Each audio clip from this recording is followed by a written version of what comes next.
నమస్కారం. ప్రధాన వార్తలు. 6 నెలలుగా కొనసాగుతున్న గల్ఫ్ దేశాల యుద్ధం పరాకాష్ఠకు చేరుకుంది. కువైట్లో ఉన్న వందలాది ఆయిల్ వనరులపై ఇరాన్ బాంబుల వర్షం కురిపించింది. ఈ చర్య ప్రపంచ ఆర్థిక వ్యవస్థని అతలాకుతలం చేస్తుందని భావించబడుతోంది.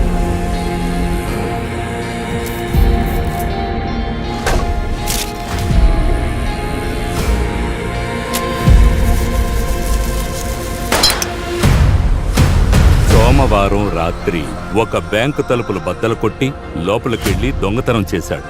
కానీ తాను అంతటితో ఆపలేదు. ఆ మర్నాడు పట్ట పగలే ఇంకొక బ్యాంకుకు వెళ్లి దోపిడీ చేశాడు. అంటే వాడికి ఏదో అవసరమైంది.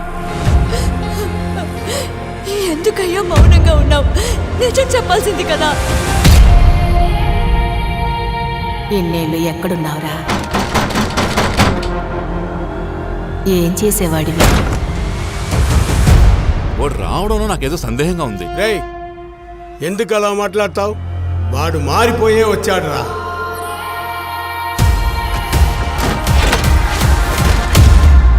ఎక్కడి నుంచి వస్తున్నావు? ఓ పని మీద వెళ్ళొస్తున్నా. దొంగ పనేనా? నాకు డబ్బు కావాలి.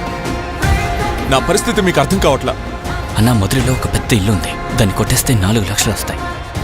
అంటే వాడు మళ్ళీ దొంగతనం చేయొచ్చు. తాళాలు పగలు కొట్టడం, గోడలకి దిగడం తప్ప నాకు ఇంకేం తెలియదయ్యా. ఇప్పుడు నేను చేయమంటావు? లేదు, ఖచ్చితంగా దొంగతనం చేస్తాను. మిగతా డబ్బుకి ఏం చేస్తావన్నా? మన చుట్టూ పోలీసులు ఉన్నారు కదా. దీనమ్మ చుట్టూ తిప్పుకుంటారా?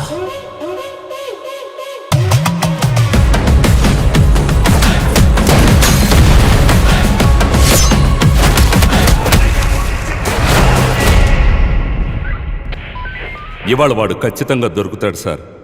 ఒకటి ప్రాణాలతో లేదా శవంగా.